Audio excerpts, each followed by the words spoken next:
ഓണക്കാലത്ത് മഹാബലി എന്നാൽ ആരാണ് എന്താണ് എന്ന് നമ്മളൊന്ന് ചിന്തിക്കുന്നത് നല്ലതാണ്.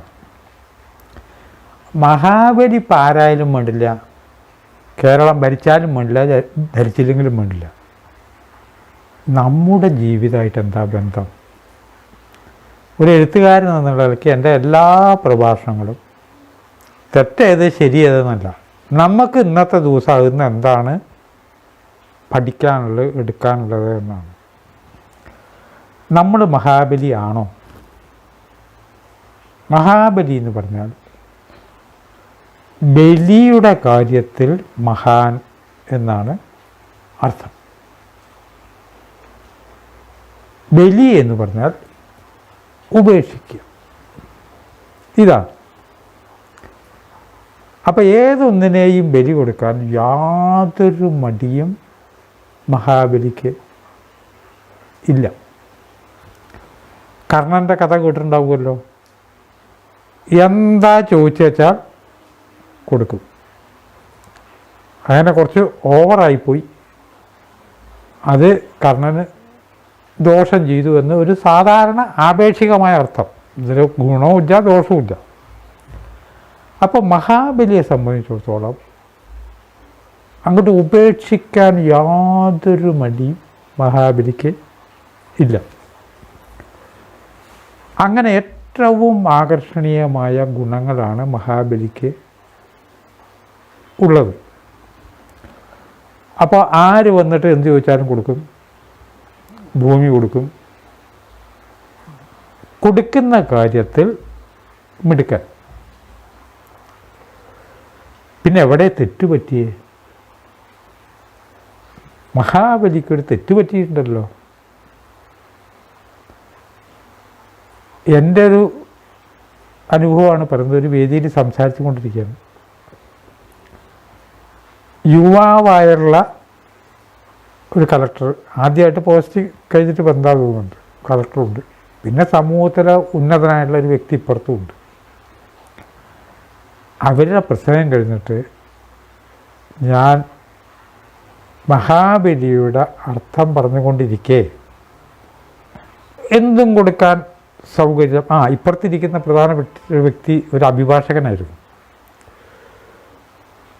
എനിക്ക് 25 സെൻറ്റ് സ്ഥലം സിറ്റിയിലുണ്ട്, ആർക്ക് വേണമെങ്കിൽ കൊടുത്തുകൂടെ സാറിന് ചോദിച്ചു. വക്കീലിൻ്റെ മൊത്തം വക്കീൽ. അപ്പോൾ ആദ്യം നിങ്ങൾ വാങ്ങിയതല്ലേ, നിങ്ങളുടെ പേരിലല്ലേ, ആർക്ക് വേണം കൊടുക്കാം. അപ്പോൾ ഇങ്ങോട്ട് ചോദിച്ചപ്പോൾ മറ്റാളും കൊടുക്കാം. ഞാൻ പറഞ്ഞു കൊടുക്കാൻ പറ്റില്ല സാർ. വേറൊരായത്തെ പൗരന് കൊടുക്കാൻ പറ്റുമോ? നിങ്ങൾ വിലയ്ക്ക് വാങ്ങിയ സ്ഥലം നിങ്ങളുടെയാണെന്ന് അപ്പോൾ വിചാരിച്ചിരിക്കുന്നത്. എയർപോർട്ട് വരികയാണെന്ന് വെച്ചാൽ സ്ഥലം കൊടുക്കണ്ടേ? നിങ്ങളുടെ സ്ഥലമല്ലേ. ഒരു നിരത്ത് വരികയാണെന്ന് വെച്ചാൽ കൊടുക്കണ്ടേ? ഒരു കാര്യം ശ്രദ്ധിക്കണം, കയ്യിൽ കെട്ടിയ വാച്ച് പോലും നമ്മുടെയല്ല. കളക്ടർ ഓർഡർ ഇട്ടാൽ ഈ വാച്ചായിട്ട് കൊടുക്കണം.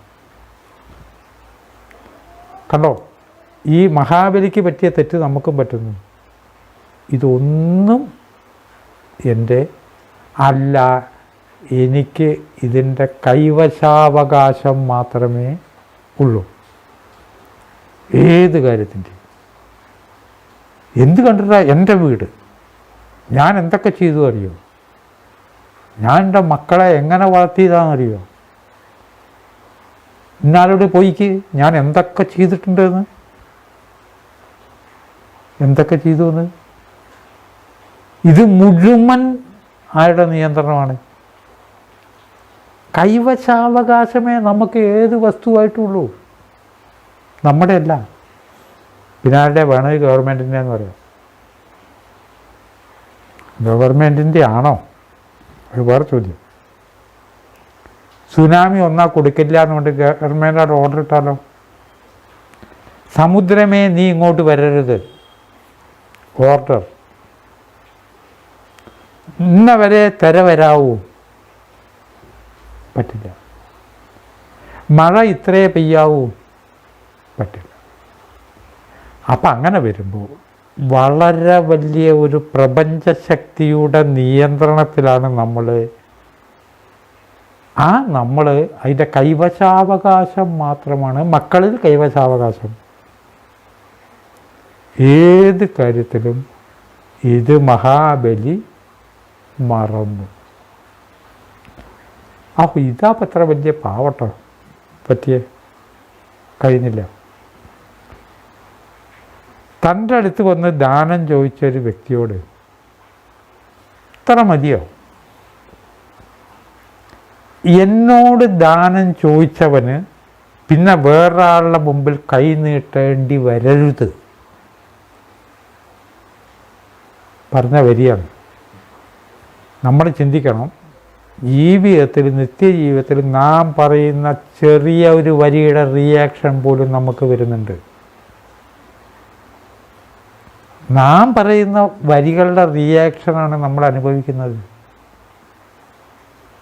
എന്നോട് ദാനം ചോദിച്ച് ഞാൻ ദാനമായിട്ട് കൊടുക്കുമ്പോൾ അയാൾക്ക് വേറൊരാളുടെ മുമ്പിൽ കൈ നീട്ടേണ്ട അവസരം ഉണ്ടാവാത്ത വിധം ഞാൻ കൊടുക്കും.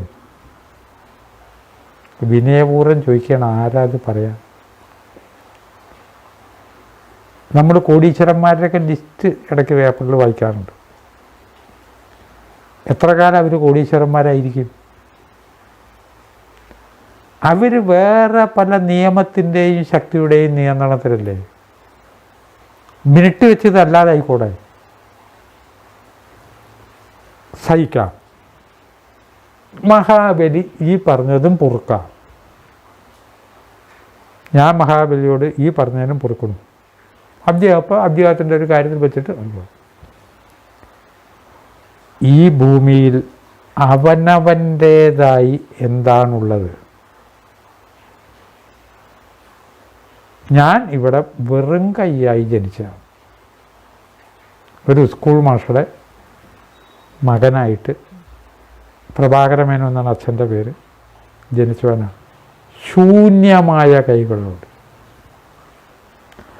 ബാക്കി മുഴുവൻ ഞാൻ വെട്ടിപ്പിടിച്ചതല്ലേ. ഈ വെട്ടിപ്പിടിച്ചതിൻ്റെ വ്യാഖ്യാനമൊന്നും നമ്മൾ പറയണ്ട. വെട്ടിപ്പിടിച്ചത് തന്നെ ശൂന്യമായ കരങ്ങളെ കൊണ്ട് വന്നു, സ്കൂളിൽ പഠിച്ചു, വിദ്യ അഭ്യസിച്ചു, പിന്നെ ഉണ്ടാക്കി വെച്ചതൊക്കെ ഇവിടുന്ന് വേറൊരുത്തൻ്റെ പോക്കറ്റിലെ കാശന്നലി വരുന്നത്. എനിക്ക് വേണ്ടി ഈശ്വരൻ തന്നാണോ? എൻ്റെ കഴിവുകൾ ഉപയോഗിച്ച് കാണിച്ചു, അതിൻ്റെ പ്രതിഫലം കിട്ടി. അത് നോർമൽ കേസ് എന്നുള്ളതൊക്കെയാണ്. എന്നിരുന്നാലും വെട്ടിപ്പിടിച്ചാണ്. വെട്ടിപ്പിടിച്ച് സ്വന്തമാക്കുന്ന കാര്യത്തിൽ മഹാബലി ഒന്നാം സ്ഥാനക്കാരനായിരുന്നു. അങ്ങനെയാണ് ലോകത്തെ കീഴടക്കിയത്. മഹാബലിക്ക് ഇങ്ങനെ ഓരോരുത്തർ വെറുതെ കൊണ്ടുകൊടുത്തതല്ല.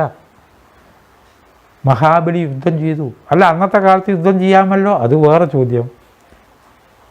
നാം കൊടുക്കുന്നതെന്തും നാം വെട്ടിപ്പിടിച്ചതാണ്. പോക്കറ്റിൽ നിന്ന് 2000-ൻ്റെ നോട്ട് ഞാൻ വേറെ ആൾക്ക് കൊടുത്താൽ ആ 2000 നോട്ട് വേറെ ആരെയോ, ചൂഷണം എന്നുള്ള വാക്കൊന്നും ഞാൻ പറയുന്നില്ല, ഇവിടുന്ന് ഞാൻ ഉണ്ടാക്കിയത്.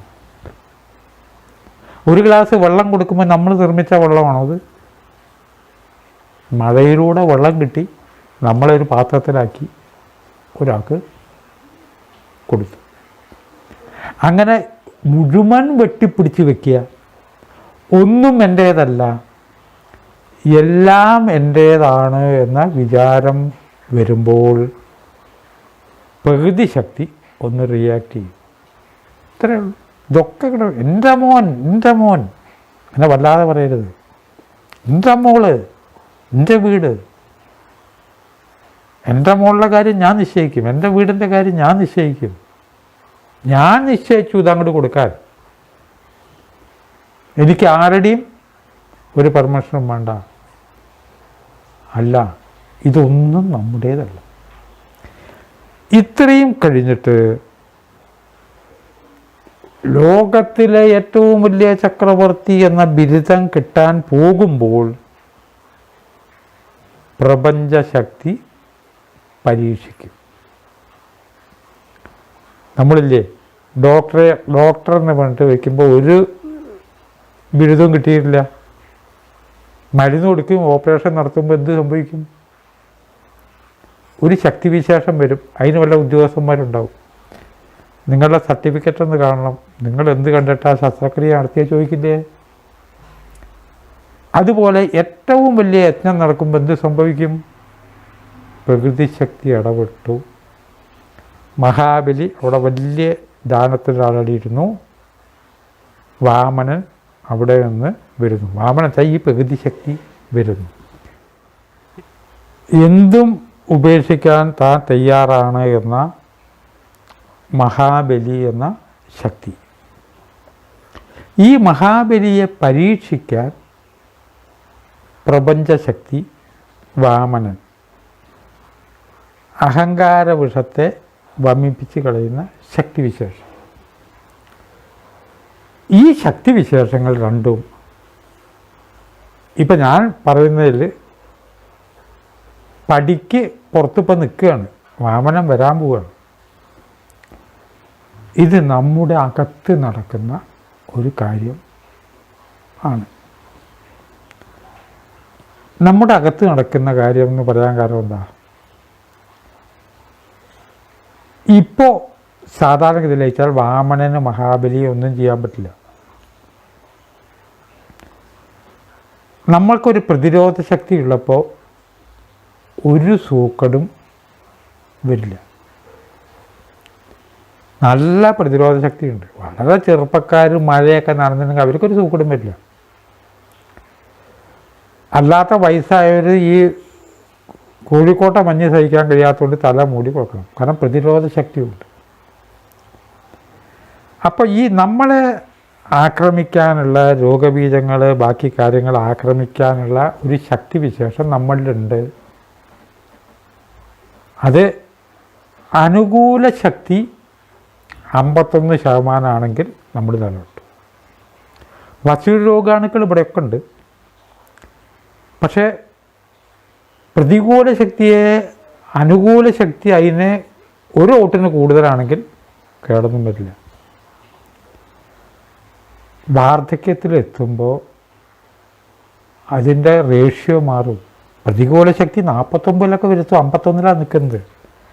ഒരു 10-20 വയസ്സിലൊക്കെ അനുകൂല ശക്തി നല്ല ശക്തിയിലായിരിക്കും. അതുകൊണ്ട് മധ്യവയസ്സ് കഴിയുമ്പോൾ വളരെ ശ്രദ്ധിക്കണം. പ്രതികൂല ശക്തി പെട്ടെന്ന് അവരെ ബാധിക്കും.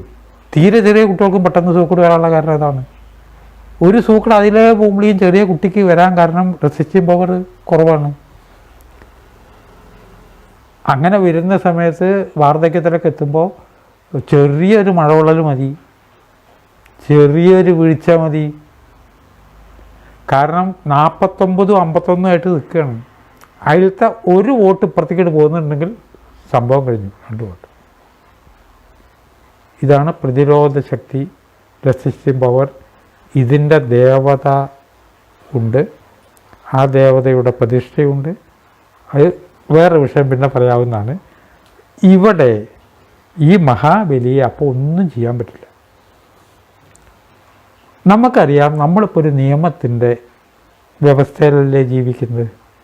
അതെ, എല്ലാവരെയും കാണുക ഒരു തെറ്റുപാട് ചെയ്തു പെട്ടെന്ന് ശിക്ഷിക്കാൻ പറ്റുമോ? ഈ നിയമത്തിൻ്റെ പരിരക്ഷ എനിക്കുണ്ട്. അന്ന് രാത്രി സർക്കാർ വക ശാപ്പാട് തെറ്റ് ചെയ്ത ആൾക്ക്. എന്നിട്ട് ഇട്ട് കളിച്ച് എനിക്ക് പറയാനുള്ളതൊക്കെ കേട്ട്, കാരണം ആ സംവിധാനത്തിലാണ് നമ്മളിപ്പോൾ നിൽക്കുന്നത്. പെട്ടെന്ന് ഇയാളെ ശിക്ഷിക്കണം വെച്ചാൽ അങ്ങനെ വകുപ്പില്ല.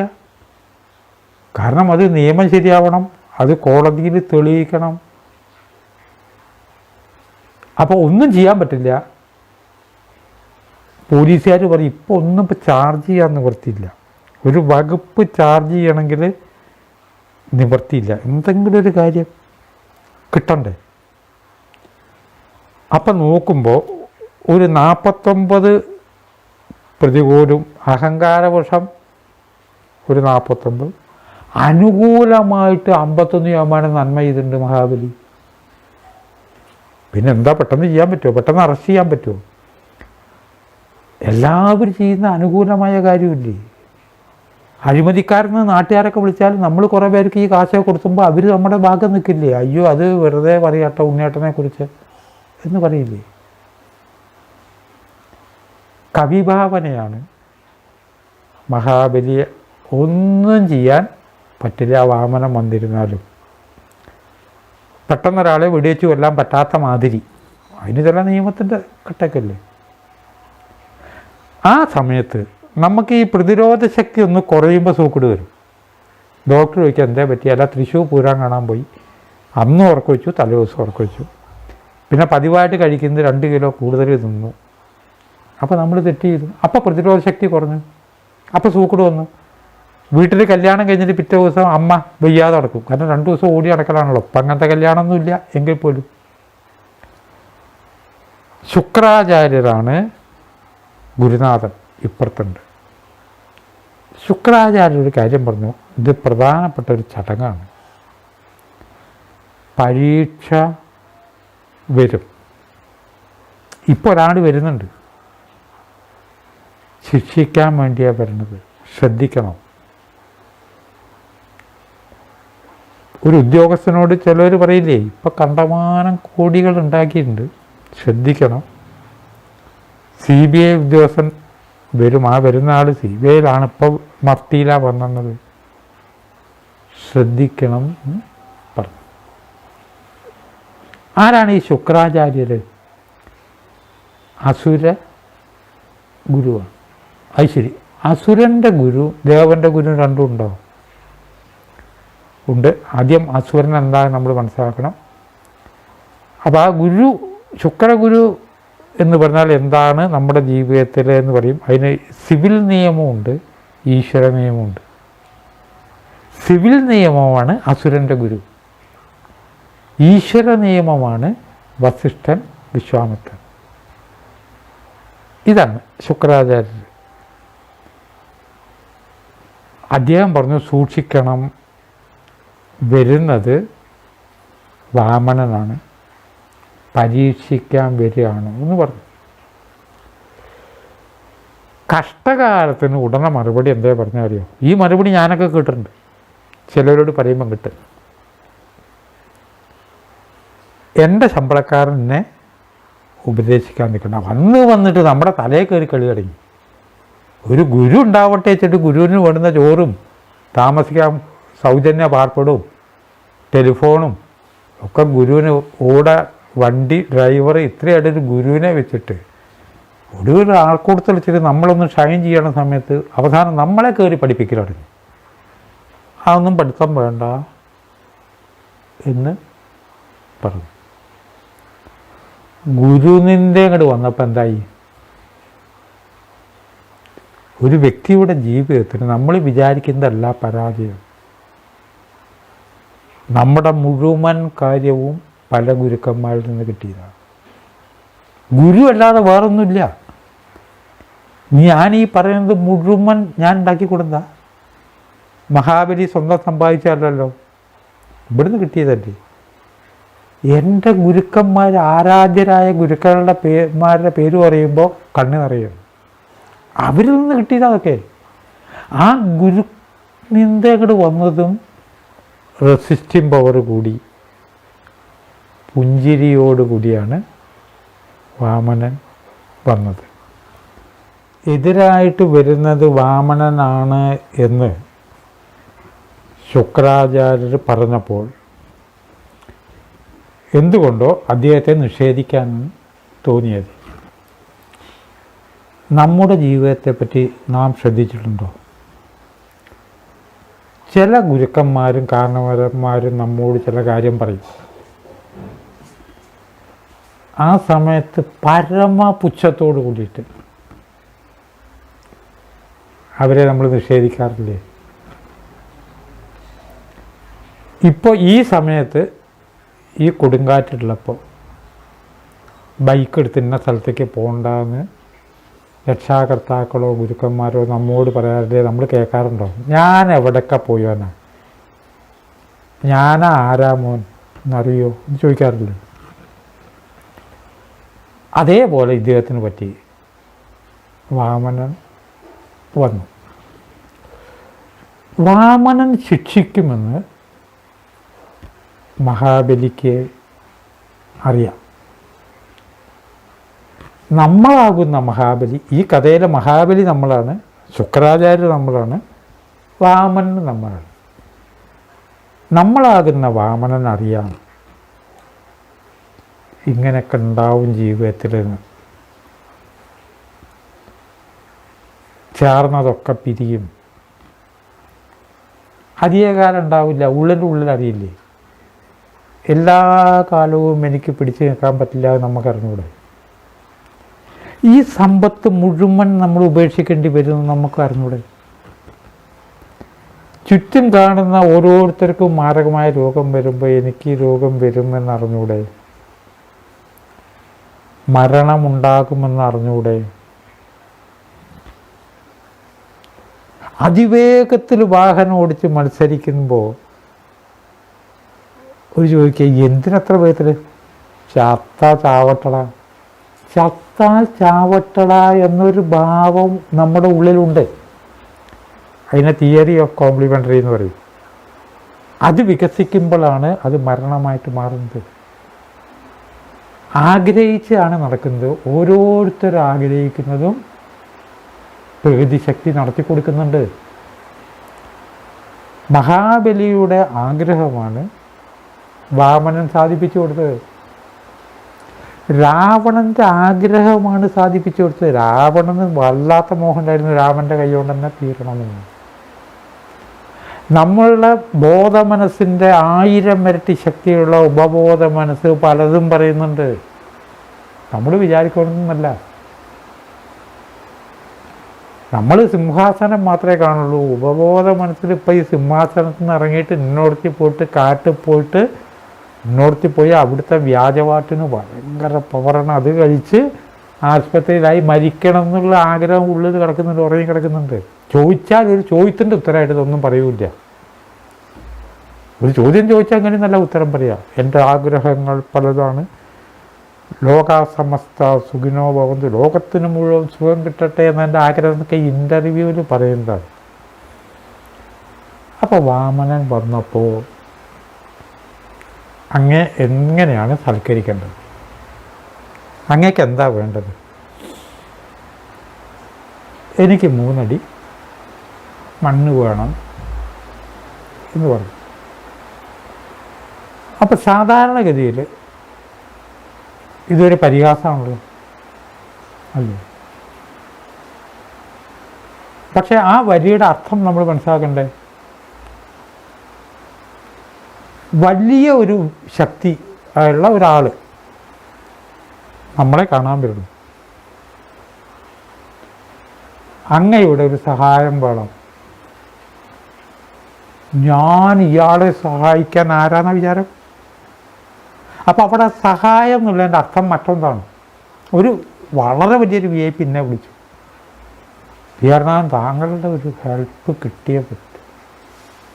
കൂട്ടന്നെ ഹെൽപ്പ് എന്ന് പറയുമ്പോൾ അയാൾ വെള്ളത്തിൽ മൂടി കിടക്കാവുന്നല്ല.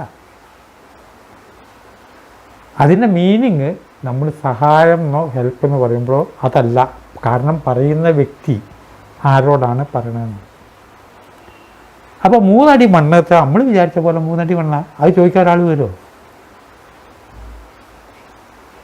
ഒരു 8 അണ നാണ്യം തരുന്ന കൊണ്ട് ആരെങ്കിലും ചോദിച്ചു വരുമോ? 8 അണ നാണ്യം ഇപ്പോൾ കാണാറില്ല, ഒക്കെ 1 ഉറുപ്പ്യാണ് കാണാൻ. അപ്പോൾ എന്താണ് ഇപ്പോൾ ഈ 3 അടി? ഇത്രയും വലിയൊരു VIP സംസാരിക്കുന്നത്. നമ്മൾ ശ്രദ്ധിക്കണം. ആരാണ് ചോദ്യം ചോദിക്കുന്നതനുസരിച്ചാണ് വാക്കിൻ്റെ അർത്ഥം. നമ്മളോട് ഒരാളൊരു പ്രധാന കാര്യം പറഞ്ഞാൽ ഇന്നത് എന്താണ് നിങ്ങൾ പറയുമെന്ന് പറയുമ്പോൾ സാധാരണ അർത്ഥമല്ല അതിനുള്ളത്. ലീല എന്നുള്ളത് വാക്കുകൾക്കും ബാധകം ആണ്. കൃഷ്ണലീല, വിഷ്ണുവിൻ്റെ ലീല, ശിവലീല, അങ്ങനെ വരുമ്പോൾ പ്രപഞ്ചശക്തി ദശാവതാരങ്ങൾ എന്ന് പറഞ്ഞാൽ 10 രീതി, അനവധി അവതാരമുണ്ട്. 10 രീതിയിൽ പ്രപഞ്ചശക്തി വരികയാണ്. പോലീസ്, പോസ്റ്റ്മാൻ, മന്ത്രി എന്നൊക്കെ പറയണ പോലെ അവർക്ക് ഓരോരുത്തർക്കും ഓരോ ഡ്രസ്സാണ്. ശ്രദ്ധിച്ചിട്ടുണ്ടോ? സൽക്കർമ്മം ചെയ്തു, മന്ത്രി മാലയിടാൻ വന്നു, പോലീസ് ഉദ്യോഗസ്ഥൻ്റെ വേഷമായിരിക്കില്ല. വന്നിട്ട് മുണ്ടും ഷർട്ടുമായിട്ടായിരിക്കും മാലകൾ. ദുഷ്കർമ്മമാണെങ്കിൽ യൂണിഫോം ഇട്ട പോലീസാണ് ഇവർ. അതുപോലെ ഈ 10 അവതാരങ്ങളിലെടുക്കുമ്പോൾ വാമനൻ വമനേച്ഛാജനകം വമിപ്പിച്ച് കളയുന്ന അഹങ്കാര വിഷയത്തിൽപ്പെടുന്ന ശക്തിവിശേഷം പ്രത്യക്ഷപ്പെട്ടത് ഉയരക്കുറവുള്ള ഒരാളായിട്ടാണ്. എപ്പോൾ നാം വേറൊരാളോട് ഒരു കാര്യം യാചിച്ചു വാങ്ങുന്നുവോ അപ്പം നമ്മൾ ഉയരക്കുറവുള്ള ആളായി. നമ്മൾ ശ്രദ്ധിക്കണം. നമ്മൾ ഫ്രണ്ടിനെ കാണാൻ പോയി, ഫ്രണ്ട് സന്തോഷിനെ കാണാൻ പോയി. ആ സമയത്ത് 2 കോടിയുടെ വാഹനങ്ങൾ നിർത്തിയിട്ട് കൈയൊട്ടി, സന്തോഷം എവിടവാ? 1 ലക്ഷം രൂപ കടം വേണം. ശരിയല്ല, അത് നടക്കില്ല, അത് കിട്ടില്ല, സന്തോഷം തരില്ല. ഞാൻ യാചിക്കാൻ തന്നതാണ്. അപ്പം ചെരുപ്പ് പുറത്തിട്ട് അദ്ദേഹത്തിൻ്റെ അടുത്തേക്ക് വന്നിട്ട് കൈ ഇങ്ങനെ കാണിക്കുന്നില്ല, ഒരു ഉയരക്കുറവ് അവിടെ കാണിക്കണം. സാമ്പത്തികമായിട്ട് വളരെ പരുങ്ങലിലാണ് സന്തോഷം. അപ്പം തന്നെ ഉയരക്കുറവായി. ആ ഒരു വരിയെ തന്നെ ഉയരക്കുറവായി. മറ്റന്നാ മകളുടെ കല്യാണമാണ്, അതിന് കിട്ടുന്ന വിചാരിച്ച കാശ് കിട്ടിയില്ല. സന്തോഷം സഹായിക്കണം എന്ന് പറയുമ്പോൾ തന്നെ ഞാൻ വാമനനായി. യാചിക്കാൻ വരുന്നവർ വാമനൻ ആക്കണം. വിഷ്ണു നമുക്ക് പറഞ്ഞു തരാം. 100 കൂട്ടം കാര്യമുണ്ട്. കുട്ടി നിലവിളിക്കുക, ആ പ്രശ്നം 2 ഫോൺ അറ്റൻഡ് ചെയ്തു, ഷേവ് ചെയ്തിട്ട് പകുതിയാക്കി വെച്ചിരിക്കുകയാണ്. ആ സമയത്ത് അത്യുച്ചത്തിൽ കാളിമ്പല്ല്, ആ അത്യുച്ചത്തിൽ കാളിമ്പല്ല് അടിച്ച് വന്നു വെക്കുമ്പോൾ ഒരു അസുഖമില്ലാത്ത ഒരാളുകൾ നിൽക്കണം. കാശിന് കുറച്ച് ബുദ്ധിമുട്ടുണ്ട്, ഇറക്കാൻ വന്നതാണ്. കാശിന് കുറേ ബുദ്ധിമുട്ടുണ്ട്. ഇപ്പം എന്താ വേണ്ടത്? കുറച്ച് കാശ് തരണം. ആ മുറ്റത്തെ പുല്ല് പറിച്ചാൽ 800 രൂപ കൂലി കിട്ടുന്ന കാലത്ത് അയാൾക്ക് കുറച്ച് കാശായിട്ട് കൊടുക്കണം. വാമനനായിട്ടല്ല വന്നത്, അഹങ്കാരിയായിട്ടാണ് വന്നു നിൽക്കുന്നത്. ആ സുദീർഘമായിട്ട് വിരലെടുക്കാത്ത രീതിയിൽ കാളിമ്പല്ലടിക്കുമ്പോൾ പകുതി ഷേവ് ചെയ്ത് വെച്ച ആള് ആട്ടിവിടില്ലേ? അപ്പം നാം ആരോട്, വാമനിൽ നിന്ന് പഠിക്കേണ്ട കാര്യം, ആരോട് യാചിക്കുമ്പോഴും നാം ജീവിതത്തിൽ ശ്രദ്ധിക്കണം, ഉയരക്കുറവുള്ളവൻ ആകണം. കാണുന്നവരോടൊക്കെ നമ്മൾ എപ്പോഴും പോസ് പറയുക, വർത്തമാനം പറയുക. നമുക്ക് പൈസ എന്നുള്ളൊരു പ്രശ്നമല്ല എന്ന് പറയുക. മറ്റൊരു ഇത്ര കോടി ചോദിച്ചപ്പോൾ ഞാൻ കൊടുത്തു, ഇനിയിപ്പോൾ അവിടെ ഒരു ബംഗ്ലാവ് വെച്ചിട്ടുണ്ട്, ഇവരൊരാവശ്യം വരുമ്പോൾ സഹായിക്കില്ല. അത് വലിയ വർത്തമാനം പറയുന്ന ആളല്ലേ. അതുകൊണ്ട് ദാനം സ്വീകരിക്കുന്നവൻ എപ്പോഴും താഴണം. നാം പ്രകൃതിയുടെ ദാനം സ്വീകരിക്കുന്ന ആളാണ്. ഈ ഓക്സിജൻ ഇല്ലെങ്കിൽ ഇവിടെ ജീവിക്കാൻ പറ്റുമോ? ഏതെങ്കിലും ഒരാൾക്ക് അരി നിർമ്മിക്കാൻ പറ്റുമോ കൃത്രിമമായിട്ട്? അരി കൃത്രിമമായിട്ട് നിർമ്മിക്കുമ്പോഴും അതിന് പ്രകൃതിയുടെ വേറെ വസ്തു എടുക്കണ്ടേ? കൃത്രിമമായിട്ട് ഉണ്ടാക്കാൻ ഒരു കാര്യമില്ല, അതിനും പ്രകൃതിയുടെ സഹായം വേണ്ടേ? അപ്പം അങ്ങനെ വരുമ്പോൾ പ്രകൃതി ശക്തിയുടെ മുമ്പിൽ നാം ഓരോരുത്തരും വാമനനായിട്ട് നിൽക്കണം. വെയിൽ കൊള്ളുമ്പോൾ ദൈവമേ ചൂട് കുറച്ചും കൂടി കൂടിയാൽ പൊരിഞ്ഞ് ചത്തുപോയില്ലേ? നദി ഒഴുകുമ്പോൾ ശ്രദ്ധിക്കണ്ടേ? മഴ പെയ്യുമ്പോൾ ആ ടാപ്പ് തുറക്കുന്നതിൽ എത്ര പാകത്തിനാണ് ആ ടാപ്പ് തുറക്കുന്നത്? അത് നല്ലപോലെ ഒന്ന് പ്രകൃതി തുറന്നാൽ ഇവിടെ എന്താ ജീവിതം എങ്ങനെ ഇരിക്കും? ഇത് റെക്കോർഡ് ചെയ്യുന്ന ദിവസം കോഴിക്കോടൊരു കാറ്റ് വന്നു. കാറ്റ് വരുമ്പോൾ എനിക്ക് ഈ കാറ്റ്, മഴ, ഇതുപോലെ പ്രകൃതി കാര്യങ്ങളൊക്കെ നോക്കി നിൽക്കുന്നൊരു സ്വഭാവമുണ്ട്. മഴക്കാലത്ത് ഇടയ്ക്കിടയ്ക്ക് മൂകാംബി പോകുന്നത് മൂകാംബിയ വനങ്ങളിലെ മഴ കാണാനാണ്, മഴ കാണലാണ്. ആ കാറ്റ് അടിച്ചിട്ട് നല്ല വണ്ണമുള്ള തെങ്ങുകൾ പകുതിയായിട്ട് മടങ്ങി. ആ തെങ്ങൊന്ന് പൊട്ടി വീഴണമെങ്കിൽ ആ കാറ്റിൻ്റെ യൂണിറ്റ് ചെറുതായിട്ടൊന്ന് കൂടിയാൽ മതി, 40 നില ഫ്ലാറ്റ് അങ്ങോട്ട് പറന്ന് പോകണമെങ്കിൽ പ്രകൃതി ശക്തിക്ക് ഒരു ബുദ്ധിമുട്ടില്ല എന്ന് നാം മനസ്സിലാക്കണം. നാം ഓരോരുത്തരും വാമനനാകണം. കാരണം ഓക്സിജന് വേണ്ടി യാചിക്കണം, ഹൃദയത്തിന് വേണ്ടി യാചിക്കണം. വാമനൻ ഉയരക്കുറവുള്ളവനായിട്ട് വന്നു. ഏത് വേഷം വേണമെങ്കിലും പ്രകൃതി ശക്തിക്ക് എടുക്കാം. ഹിരണ്യകശിപുവിനെ നിഗ്രഹിക്കാൻ വേണ്ടിയിട്ട് നരസിംഹമായിട്ട് വന്നു. ആ നരസിംഹമായിട്ട് എന്തിനെ ആ വേഷം കിട്ടിയേ? ആ വേഷം ആവശ്യം. കൽക്കിയുടെ വേഷത്തിൽ വന്നു. കൽക്കി എന്ന് പറഞ്ഞാൽ എന്താണ് അർത്ഥം? സ്പീഡ്. കുതിരപ്പുറത്താ വരിക. കുതിര എന്ന് പറഞ്ഞാൽ സ്പീഡ് എന്നാണ് അർത്ഥം.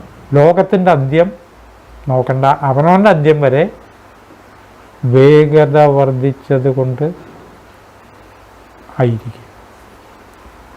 അപ്പോൾ വിനയാന്വിതനായിട്ട് പ്രകൃതി ശക്തി വരുമ്പോൾ ഓണത്തിന് നമുക്ക് തരുന്നൊരു സന്ദേശമാണ്. ഒരു പഴുത്ത മാങ്ങ തിന്നുമ്പോൾ വിനയാന്വിതൻ ആകും. ഈ പ്രകൃതിയുടെ എല്ലാവർക്കും ഉള്ളതാണ്. ഒരു വർഷമായിട്ട് എൻ്റെ തൊടിയിൽ ആകെ ഒരു മരച്ചീനിക്കമ്പാണ്. ഒറ്റ കൊല്ലം അതിനെ നനയ്ക്കുകയും ചെയ്യും. കാരണം ഒന്നാകുമ്പോൾ നല്ല വളർച്ച ഉണ്ടാവും. അത് മഴയത്ത് ഇന്നലെ അത് പൊട്ടി വീണു. ഞാൻ അടി കളച്ചു, മരച്ചീനി മാറ്റി വെച്ചു. ഇനി മഴയൊക്കെ മാറിയിട്ട് അകത്തേക്ക് എടുക്കാമെന്ന് വെച്ചു. ഇന്ന് നോക്കിയപ്പോൾ അത് പെരിച്ചാഴി കൊണ്ടുപോയിരിക്കുന്നു. പെരിച്ചാഴിയുടെയും കൂടിയാണത്. അപ്പോൾ ആരോ എന്നെ കളിയാക്കി, പിയാറിനെ നട്ടു വളർത്തിയ അവസാനം പെരിച്ചാഴി കൊണ്ടുപോയി. പെരിച്ചാഴി എൻ്റെ കുടുംബത്തിൽ അംഗമല്ലേ? എന്തൊരു സന്തോഷമാണ്. പെരിച്ചാഴി മോനെ നീ അത് മുഴുവൻ തിന്നതെന്നാണ് എൻ്റെ മനസ്സ് പറഞ്ഞത്. എനിക്കതിലൊരു സങ്കടമില്ല.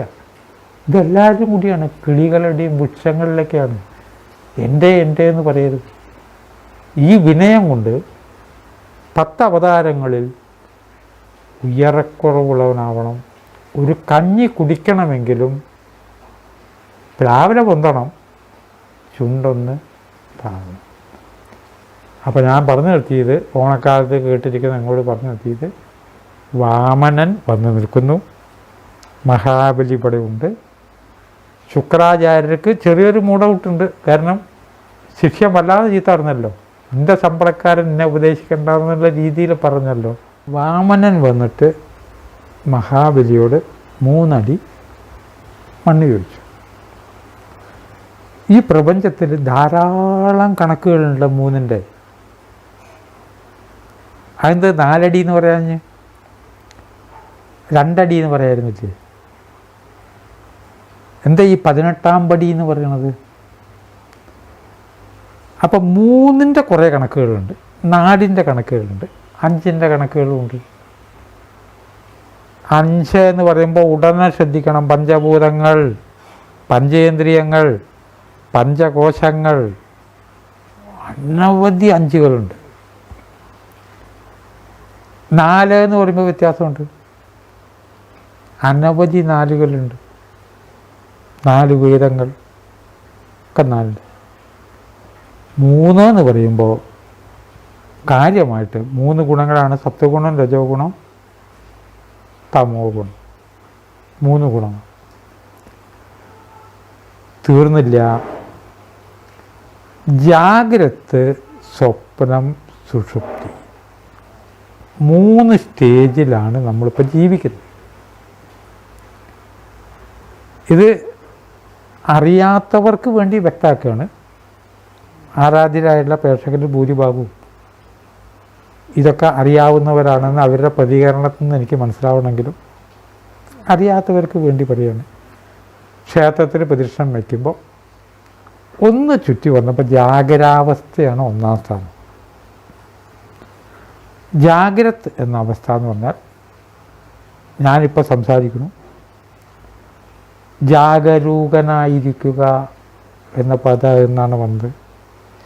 ജാഗ്രത എന്ന് പറയുന്നത് ഇതാണ്.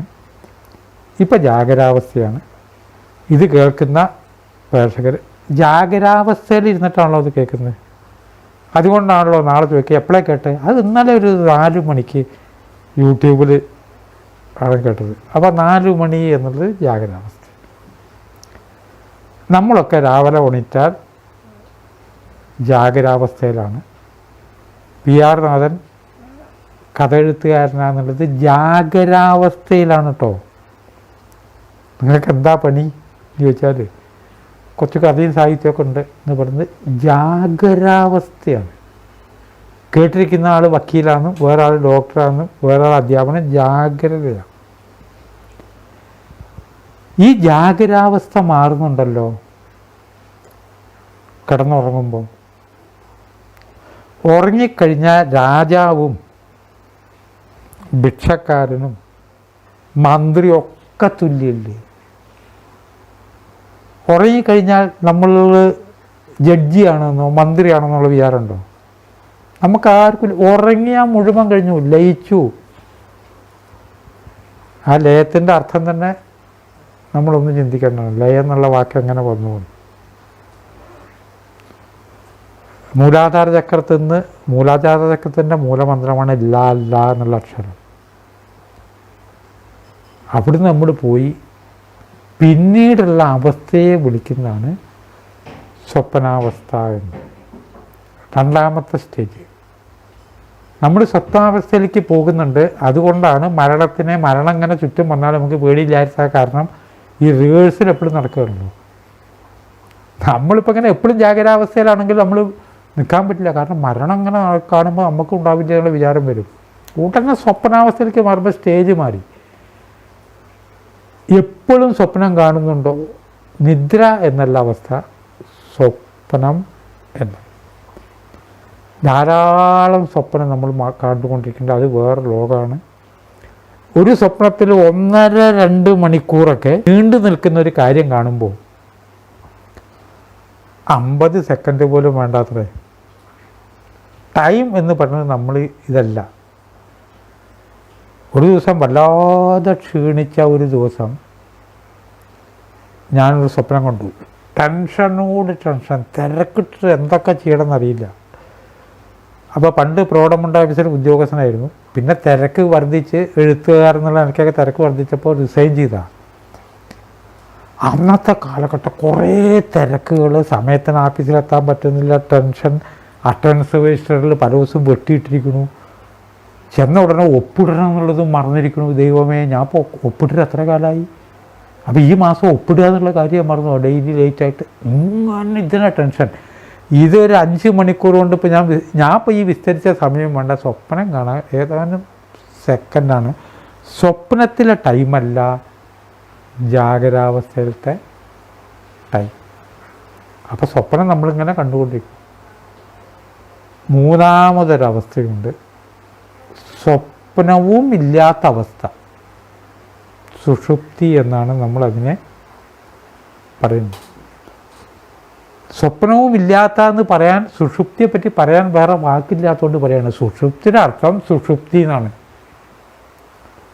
പിന്നൊന്നുണ്ട്, അതിന് പേരിടാൻ ധൈര്യം ഉണ്ടായിട്ടില്ല ഋഷിമാർക്ക്. തുരിയെന്നാണ് പറയുക, 4ാമത്തേന്ന്. ചില കാര്യങ്ങൾക്ക് പേര് കിട്ടാത്തതുകൊണ്ട് മോഡേൺ സയൻസ് വരുന്ന കേൾക്കാം. കോമ്പൻസേറ്ററി എഫക്റ്റ്, സെക്കൻഡറി സ്റ്റേജ് എന്നൊക്കെ പേരിടുന്ന കാരണം അതിന് പറ്റിയ പേരിടുന്നില്ല. 4ാമത്തെ തുല്യം. അപ്പോൾ ഈ 3 അവസ്ഥയിൽ നമ്മൾ മാറിക്കൊണ്ടിരിക്കുന്നു. ഇതാണ് 3 അടി: ജാഗ്രത, സ്വപ്നം, സുഷുപ്തി. ഇതിലേതെങ്കിലും ഒന്നാണ്. അപ്പോൾ ഇപ്പോൾ 3 അവസ്ഥ ഉണ്ടെന്നപ്പോൾ വിചാരിച്ചിരിക്കുന്നത് ഒരു തെറ്റ് മഹാബലിക്ക് പറ്റി. ഇദ്ദേഹം എന്താ ചോദിച്ചതെന്നൊക്കെ മനസ്സിലായി. 3 അടി മണ്ണ് എന്നൊന്നും അല്ലാന്ന് മനസ്സിലായിരിക്കണം. അത് മനസ്സിലാക്കാനുള്ള ബുദ്ധി അറിവൊക്കെ ഉണ്ട്. ഈ ചോദിച്ച 3 അടി എന്ന് പറഞ്ഞാൽ ചിലത് സ്പോൺസർ ചെയ്യണമല്ലോ എന്ന് പറഞ്ഞാൽ അർത്ഥം എന്താ? സ്പോൺസർ എന്ന് പറഞ്ഞാൽ എല്ലാവരും ഊണിച്ച കാശ് കൊടുക്കണം എന്നാണ് അന്നത്തെ സദ്യയുടെ. അതല്ലേ സ്പോൺസറിങ് എന്ന് പറഞ്ഞാൽ. അത് നമുക്ക് മനസ്സിലാവില്ലേ? മഹാബലിക്ക് പറ്റിയ തെറ്റ് നമുക്കും പറ്റുന്നുണ്ട്. നമ്മളിപ്പോൾ വിചാരിച്ചിരിക്കുന്നത് 3 അടി ഇപ്പോൾ കയ്യിലുണ്ട് എന്നാണ്. ജാഗ്രത, സ്വപ്നം, സുഷുപ്തി. ഒരാൾ വന്നിട്ട് 500 റുപ്യ ചോദിച്ചു. 500 ഞാൻ തരാടോ എന്ന് പറഞ്ഞു. എടുത്താട് കൊടുത്തു. വാങ്ങിയ ആൾ പറയുകയാണ് അത് 500 നോട്ടല്ല. 500 നോട്ടല്ലേ ഇത് 500 നോട്ടാച്ചിട്ടാണ് ഞാൻ വിചാരിച്ചിരിക്കണത്. അയാൾ പറഞ്ഞത് 500 കേട്ടോ, ഇത് 50 നോട്ടാ. അത് ശരി, അങ്ങനെയാണല്ലോ എഴുതി നോക്ക്, 50 റുപ്യ. ഇതേപോലെ എന്നാൽ 3 അടി തരിക എന്ന് പറഞ്ഞപ്പോൾ വാമനൻ 1000 അടി വെച്ചു. ജാഗ്രത്തിനെയും സ്വപ്നത്തെയും ഒന്നായിട്ടവിടെ അളന്നു. മണ്ടന്മാരായ നമ്മളിപ്പോൾ 2 വിചാരിക്കണം. മുഴുവൻ നമ്മുടെ ജീവിതത്തിൽ സ്വപ്നാവസ്ഥയും ജാഗ്രതാവസ്ഥയിലേക്ക് പെടുത്തുക. ഇന്നലെ നടന്നത് സ്വപ്നമല്ലേ? കുട്ടിക്കാലം എന്നുള്ളതൊരു സ്വപ്നാവസ്ഥയ്ക്ക് തുല്യമല്ലേ? അതൊക്കെ കഴിഞ്ഞു പോയ കാര്യമല്ലേ? അതിനെപ്പോൾ ഏതിൽപ്പെടുത്തി? ജാഗ്രതാവസ്ഥയെപ്പെടുത്തിയോ? വലിയ സ്ഥാനത്തിരിക്കുന്നു, സ്വപ്നാവസ്ഥയല്ലേ? പിറ്റേ ദിവസം സ്വപ്നാവസ്ഥയെന്ന് മാറിയില്ലേ? എത്ര വലിയ സ്ഥാനത്തായിരിക്കണം. എനിക്ക് അനുഭവമുണ്ട്. ചില വേദിയിൽ പ്രസംഗിക്കാൻ ചിലർ കുട്ടി കൊണ്ടുപോകും. അയ്യപ്പോൾ വരാട്ടോ എന്ന് പറയും, അവർ ഉമ്മർത്തിരിക്കും. അങ്ങനെ കൊണ്ടുപോയിട്ട് ചിലപ്പോൾ അവർ ഓഡിയൻസിൻ്റെ കൂടുതലിരിക്കും. 6 മാസം കഴിയുമ്പോൾ ഈ വ്യക്തി VIP ആവും. ആ വ്യക്തിയെ ഞാൻ കാത്തിരിക്കും. എന്താ ഇന്നാൾ വന്നിട്ടില്ല? VIP വരാതെ തുടങ്ങാൻ പറ്റുമോ? ജാഗ്രത സ്വപ്നവും വെവ്വേറെ അല്ല, ഒന്നാണ് എന്ന അറിവുള്ളവരാണ് ജ്ഞാനികൾ. അപ്പം 3 അടി ഇവിടെ ജാഗ്രത സ്വപ്നം ഒന്നായിട്ട് അളന്നു. പിന്നെ സുഷുപ്തിയാണ് എവിടെ 3? 500 നോട്ട് ഞാൻ തരാമെന്ന് പറഞ്ഞിട്ടുണ്ടെങ്കിൽ ഇതാ ഇപ്പോൾ വലിയ കാര്യം കൊണ്ട് പിന്നെ 50 ഉറുപ്പിയുടെ നോട്ട് കൊടുക്കുക. കാലിൻ്റെ അടി എവിടെ വെക്കണം? ഈ കഥയുടെ മർമ്മം നാം മനസ്സിലാക്കാതിരിക്കുമ്പോൾ നാം തെറ്റുകൾ ചെയ്യും. അനുദിനം ദൈവമേ 2 അടി മണ്ണേ ഉള്ളൂ കേട്ടോ.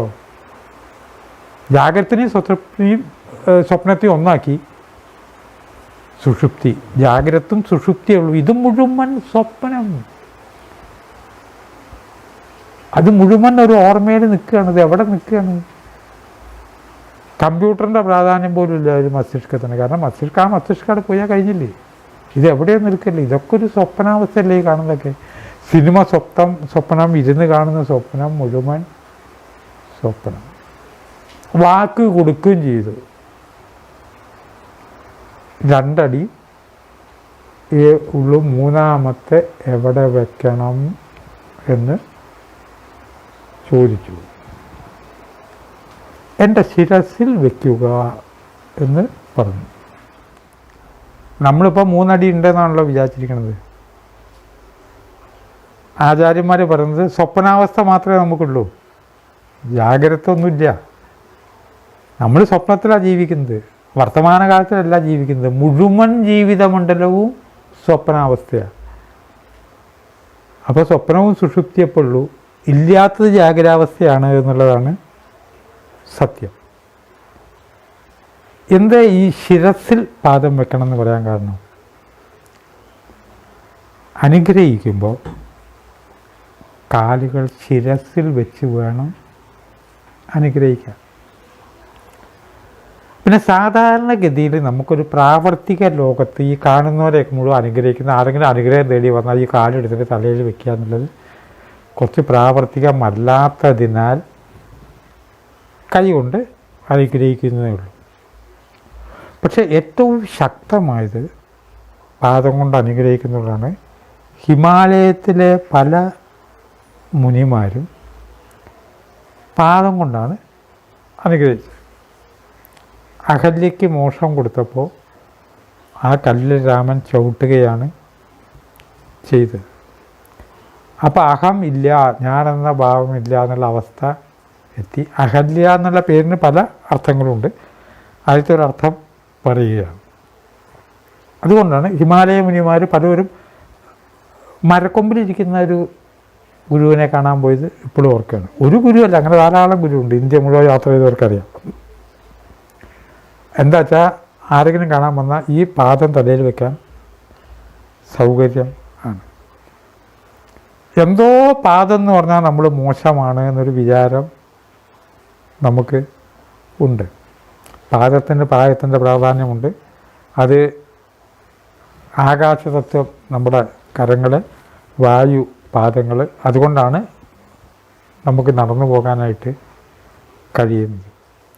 റെക്കി, പ്രാണിക് ഹീലിംഗ് തുടങ്ങിയ വിഷയങ്ങളെക്കുറിച്ച് എപ്പോഴെങ്കിലും സംസാരിക്കുമ്പോൾ ഈ പാദങ്ങളുടെ പ്രാധാന്യം, കൈകളുടെ പ്രാധാന്യം നമുക്ക് പിന്നീട് ചിന്തിക്കാവുന്നതാണ്.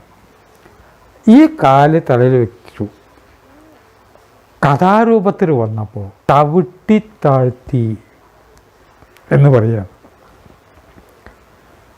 പണ്ടൊരു എപ്പിസോഡിൽ ഞാൻ പറഞ്ഞു, വിഷ്ണു ഗെറ്റ് ഔട്ട് അടിക്കില്ല എന്ന്. വിഷ്ണു എന്ന് പറഞ്ഞാൽ പ്രകൃതി ശക്തി, പ്രപഞ്ചശക്തി, എല്ലായിടത്തും വ്യാപിച്ച ശക്തി എന്നാണ്.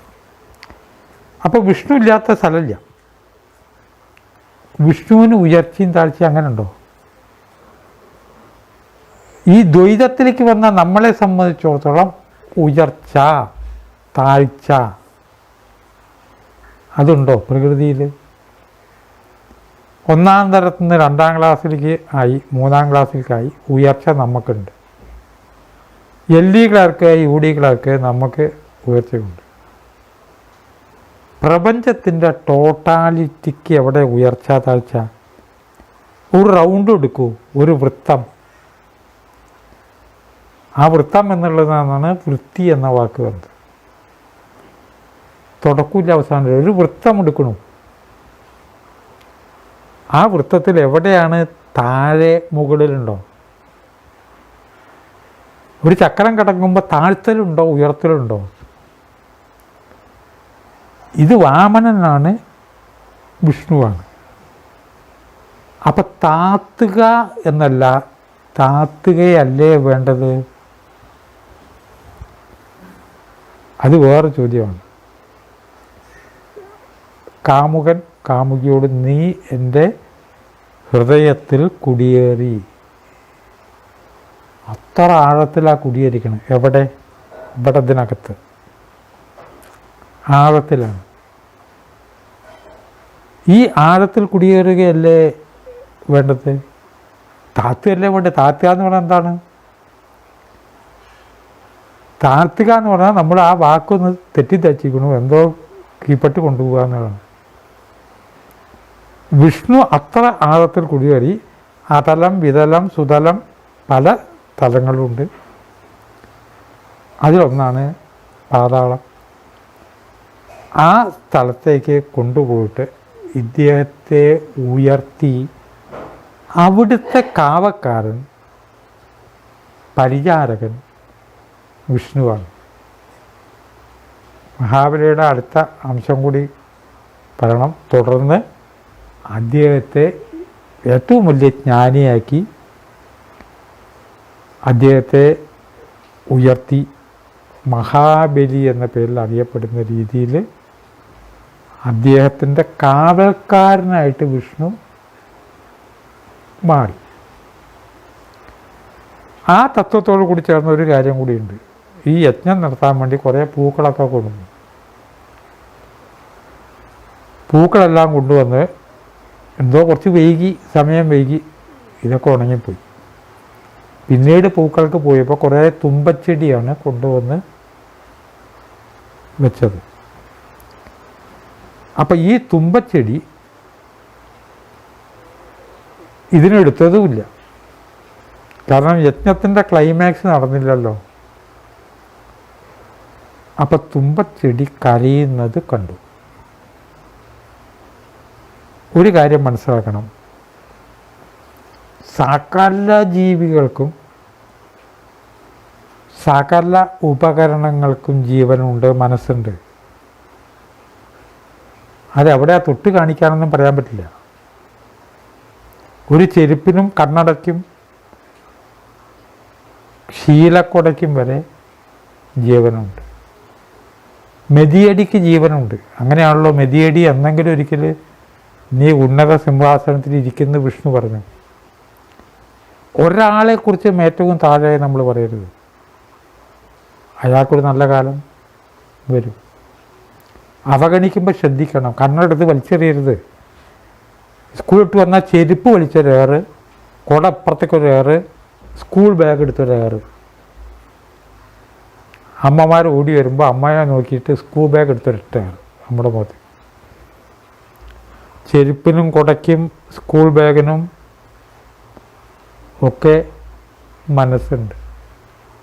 ഈ ഉപകാരത്തിന് എന്നെ പറ്റിയില്ലല്ലോ എന്ന് സങ്കടപ്പെട്ടു. മഹാബലിക്ക് ഭൂമി സന്ദർശിക്കാനുള്ള അനുവാദം കൊടുത്തപ്പോൾ ഇത് ഈ കഥകളൊക്കെ പറയുമ്പോൾ അതെന്നേ നടന്നേ, അതിന് സാക്ഷിയുണ്ടോ ചോദിക്കരുത്. നമുക്കതെന്ത് ആശയമാണ് തരുന്നത് എന്നാണ്. പലപ്പോഴും ചർച്ച നടക്കുമ്പോൾ ചിലവർ പറയും ഇങ്ങനൊരു അർത്ഥം ഉണ്ടല്ലോ. ഞാൻ ചോദിക്കും ആ അർത്ഥം കൊണ്ട് ഇപ്പം എന്തുണ്ടായി ഈ ലോകത്തിന്? ചില അർത്ഥങ്ങളെ കൊണ്ട് ഈ ലോകത്തിന് ദോഷമല്ലേ ഉള്ളൂ. എക്സ് എന്ന വ്യക്തി ഈ കരങ്ങൾ കൊണ്ട് എത്ര സൽക്കർമ്മങ്ങൾ ചെയ്തു, അത് മുഴുവൻ ഈ കൈ കൊണ്ടാണ് ചെയ്ത് നമ്മൾ ചോദിക്കാറുണ്ടോ? അവിടെ കരങ്ങൾ കൊണ്ട് ചെയ്തു എന്ന് പറഞ്ഞ അർത്ഥം അദ്ദേഹം കുറേ സൽക്കർമ്മങ്ങൾ ചെയ്തിട്ടുണ്ടെന്ന് പറയുമ്പോൾ ഒരാൾ അല്ലാട്ടോ.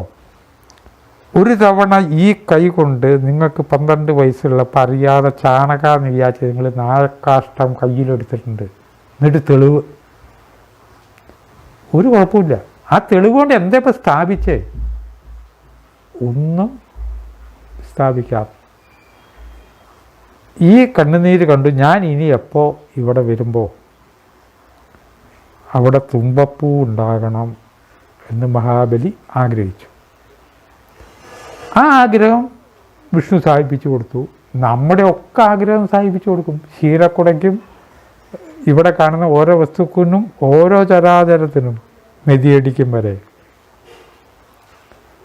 ശരി എന്ന് പറഞ്ഞ് വിഷ്ണു തുമ്പ കയ്യിലെടുത്തതും അതങ്ങോട്ട് പുഷ്പിച്ചു.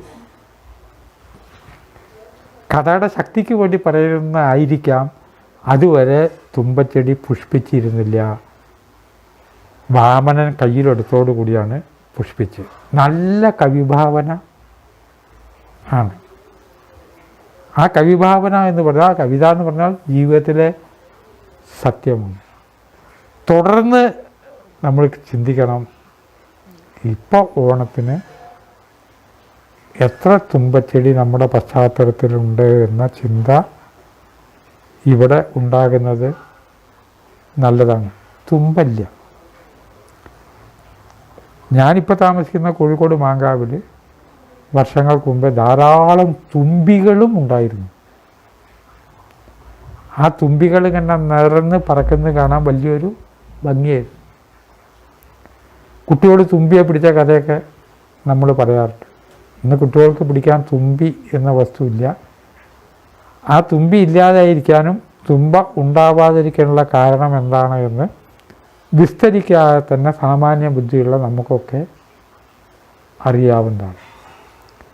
അപ്പോൾ ഓണത്തെ സംബന്ധിച്ചിടത്തോളം നാം ചിന്തിക്കുമ്പോൾ മഹാബലി, തുമ്പ, വാമനൻ എന്നീ കഥാപാത്രങ്ങളെങ്കിൽ കഥാപാത്രങ്ങൾ നമുക്ക് തരുന്ന സന്തോഷത്തെക്കുറിച്ചും ആ സന്ദേശം നമ്മളിൽ ഉണ്ടാക്കേണ്ട അനുരണനങ്ങളെക്കുറിച്ചും ആലോചിച്ചുകൊണ്ട് വാക്കുകൾ ഉപസംഹരിക്കുന്നു. നമസ്കാരം.